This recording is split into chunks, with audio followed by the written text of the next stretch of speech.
अस्सलाम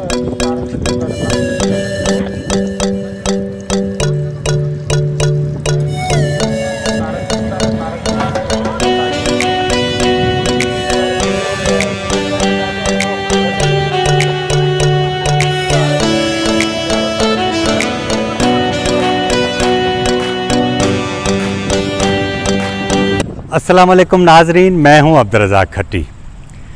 पार्लियामेंट की ये इमारत जो आपको मेरे पीछे नज़र आ रही है और इस वक्त जो है वो मैं उसके अहाते में मौजूद हूं। कल एक शख्स जो है वो यहाँ से थोड़ा ही दूर अपने हाथ में पिस्टल लेकर, और हमने देखा कि वो बग़ैर गोलियों के वो इस तरह हमें फायरिंग करता नज़र आया। मैं कोशिश की है कि उसके इब्तिदा में आपको थोड़े क्लिप भी दिखा दूँ। इस वजह से जो है वो कल जब उसको पुलिस ने बड़े जो है वो कोशिशों के बाद उसको जब गिरफ़्तार किया, आज उसे अदालत भी पेश किया गया। अदालत ने उसे जुडिशल रिमांड पर जेल भी भेज दिया है, लेकिन कल ही बता दिया गया था कि वो शख्स जिसके हाथ में पिस्टल था और उसने सरेआम यहाँ नुमाइश की रेड जोन में, उसके लिए कहा गया कि उसका जो दिमागी तवाज़ुन है वो दुरुस्त नहीं। अक्सर औकात जो है वो ये बात जो है वो केस को ख़राब करने के लिए पहले लीक कर दी जाती है, फिर बाद में जब उसकी अदालती प्रोसीडिंग चलती है तो उसमें जो इब्तदाई चीज़ें होती हैं वो उसके अंदर शामिल कर ली जाती हैं। वो अगर उसका दिमागी तवाज़ुन दुरुस्त नहीं था तो उसके पास पिस्टल किस तरह आया, कैसे आया, इस बारे में अभी तक पुलिस ने कुछ भी नहीं बताया। लेकिन आज जो सबसे बड़ी अहम पेशरफ्त हुई है वो ये हुई है कि कौमी असम्बली और सेनेट के जो अफसरान हैं, हुक्काम हैं, स्पीकर कौमी असम्बली और चेयरमैन सेनेट की हिदायत के बाद ये फ़ैसला किया है कि पार्लियामेंट के हुदूद में किसी को भी असला लाने की इजाज़त नहीं होगी।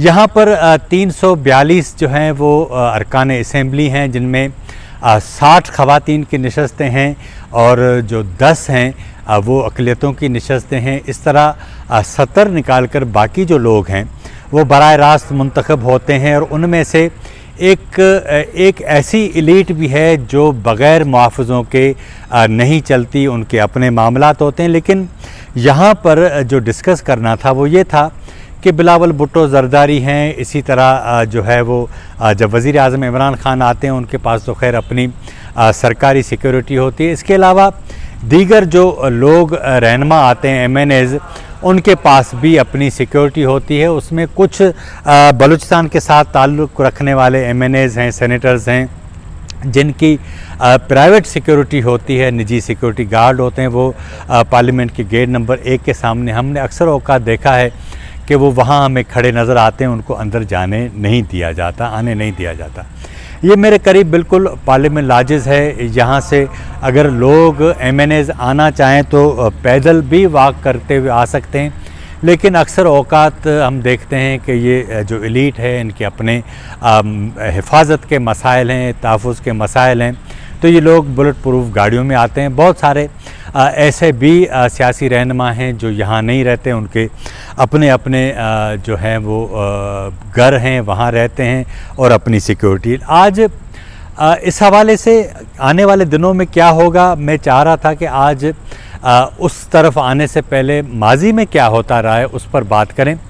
ये आपको बिल्कुल पीछे जो गाड़ियाँ नज़र आ रही हैं, वहाँ पर मियाँ नवाज़ शरीफ के दौर में हमने देखा था कि एक कैमरामैन को उनके मुआफ़िज़ों ने जो है वो बड़ा तशद्दुद किया था। उसके बाद फिर कौमी असम्बली में जो असला है, यानी जो असले समेत मुआफ़िज़ आते हैं, उनके ऊपर पाबंदी लगा दी गई थी। इससे पहले इसी पार्लियामेंट हाउस का जो मैं असल में मेरे पास सहूलत नहीं कि वो ड्रैग करके आपको मैं वो जगह दिखा था।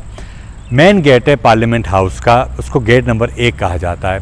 ये हमारी सिख बरादरी के तकरीबन 2-4 बसों में लोग सवार होकर आए और मुल्क के मुख्तलिफ़ इलाक़ों से वो आए अपने मुतालबात के लिए। सेरेना होटल से वहाँ उनको उतारा गया, फिर वो वहाँ से मार्च करते हुए यहाँ पर आए और उसके बाद हमने देखा कि उन्होंने उसका जो मेन गेट था उसको तोड़ दिया और अंदर दाखिल हो गए थे।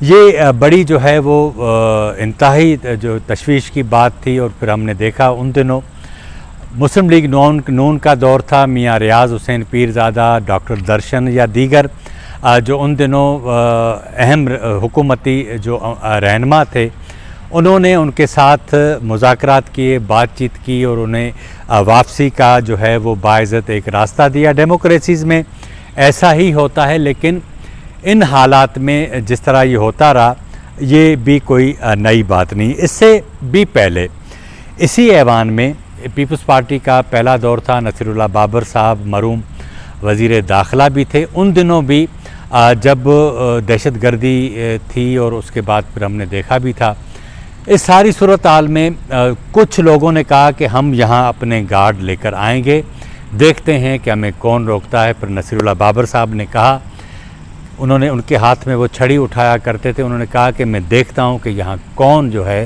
وہ اپنے نجی جو ہے وہ ملیشیا لے کر آتا ہے۔ اس کے بعد پھر کوئی نہیں آ سکا۔ سوال یہ ہے کہ ان حالات میں جس وقت ہم ابھی میں آپ کے ساتھ مخاطب ہوں، پاکستان کی جو سرحدی صورتحال ہے وہ بڑی خطرناک ہوتی جا رہی ہے۔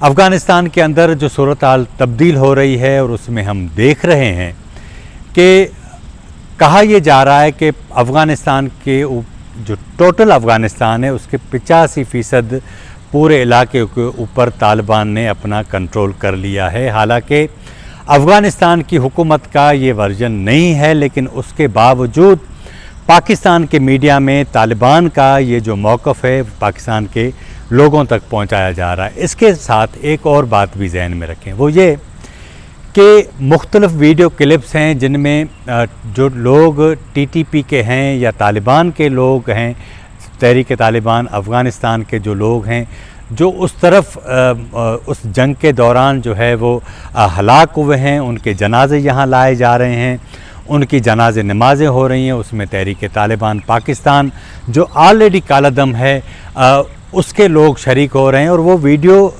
کلپس کے ذریعے پورے پاکستان میں پھیل رہی ہیں یہ چیزیں۔ پاکستان کے اندر ریاستی سطح پر اس بات پر تشویش فیل کی جا رہی ہے، لیکن سچی بات یہ ہے کہ ابھی بھی وہ جو طالبان کے ساتھ ان کا 2000 کا جو رومانس تھا، اور ہم نے دیکھا تھا کہ اس ملک کے اندر آج کے جو بڑے نام نہاد دانشور ہیں ان دنوں بھی ان کا جو ہے وہ سکہ بولتا تھا، وہ طالبان کو، ملا عمر کو اور اس طرح کے دیگر ان کے جو رہنما تھے ان کو ایک ہیرو بنا کر پیش کرنے کے لیے سرکار کے سائے میں اپنے آرٹیکل لکھا کرتے تھے، اپنے پروگراموں میں باتیں کرتے تھے، اور پھر ہم نے دیکھا کہ جب امریکہ آیا تو وہ ان کی زبان بولنے لگے امریکہ کی۔ ایشو یہ ہے کہ پاکستان کی بدقسمتی یہ ہے کہ پاکستان نے اپنا نیریٹو جو ہے اس ملک کے لوگوں کے ساتھ مل کر طے نہیں کیا۔ اس ملک کی چند لوگ اداروں نے، چند اشرافیہ نے، ایلیٹ نے یہ طے کیا کہ پاکستان کا نیریٹو کیسا ہوگا۔ آج میں آپ کو اس کے ساتھ ایک اہم بات یہ بتاؤں کہ آج قومی اسمبلی کا اجلاس تھا۔ کشمیر میں تقریباً 9 دہائیاں پہلے جو موزنوں کو شہید کیا گیا تھا اس وقت کے ڈوگرا راج میں، آج اس کے اوپر وزیر مملکت علی محمد خان نے بڑی جذباتی تقریر کی، میاں نواز شریف کو مودی کے طعنے بھی دیے، لیکن اس اجلاس میں ان موزنوں کو خراج تحسین پیش کرنے کے لیے کوئی قرارداد نہیں آئی۔ لیکن اس کے ساتھ جو سب سے اہم بات ہے وہ یہ ہے کہ کل جب خواجہ آصف تقریر کر رہے تھے، جس پر ہم نے کل پروگرام کیا تھا، اس میں جو سب سے اہم بات آئی ہے وہ یہ آئی ہے کہ کشمیر کے معاملے پر جو ہمارا ریاستی نیریٹو ہے اس کے اوپر کسی کو بھی بات کرنے کی اجازت نہیں۔ اب جو صورتحال ہے وہ یہی بنی ہے کہ افغانستان کے ایشو کے اوپر بھی جو ریاست نے اپنا نیریٹو بنایا ہے اس کے اوپر بھی اب کوئی نہیں بول رہا، اور بدقسمتی کا اندازہ اس بات سے لگا لیں کہ پاکستان کے میڈیا میں، پاکستان کے اس منتخب ایوان کے اندر سیاسی جماعتوں کا موقف کیا ہے اس کے اوپر بات نہیں ہوتی۔ محسن داوڑ نے کل جو کچھ کہا وہ بھی میڈیا کے اندر رپورٹ نہیں ہوا۔ تو ایک طرف تو ہم یہ اقدامات کرتے ہیں کہ جہاں اسلحہ بردار محافظ ہیں وہ یہاں نہیں آئیں گے، لیکن جو इस वक्त सूरत हाल सरहद पार बनती जा रही है वो इतनी ख़तरनाक है कि पाकिस्तान को आने वाले दिनों में बहुत बड़ी जो है वो एक बड़े अलमिए का सामना करना पड़ सकता है। लेकिन उसके बावजूद इस मुंतखब ऐवान के अंदर कोई बहस की इजाज़त नहीं है, कोई बहस की नहीं जाती। और सच्ची बात यह है कि 1 जुलाई को जो कौमी सलामती कमेटी का जो इजलास हुआ था उसमें जो ब्रीफिंग दी गई, उस ब्रीफिंग का नतीजा ये निकला कि तमाम सियासी जमातों का जो सॉफ्टवेयर था वो उन्होंने अपडेट कर दिया। अब अफ़गानिस्तान के ऊपर भी उनका वही नैरेटिव है जो उनका है, कश्मीर पर भी उनका नैरेटिव वही है जो रियासती इदारों का है। आज के प्रोग्राम में इतना ही। अगर आपको हमारा प्रोग्राम अच्छा लगा हो तो हमारे चैनल को ज़रूर सब्सक्राइब करें, लाइक करें, शेयर करें और अपनी राय का इज़हार ज़रूर करें ताकि आने वाले दिनों में हम अपने इस प्रोग्राम को मज़ीद बेहतर बना सकें। मुझे इजाज़त दीजिए। अल्लाह हाफ़िज़।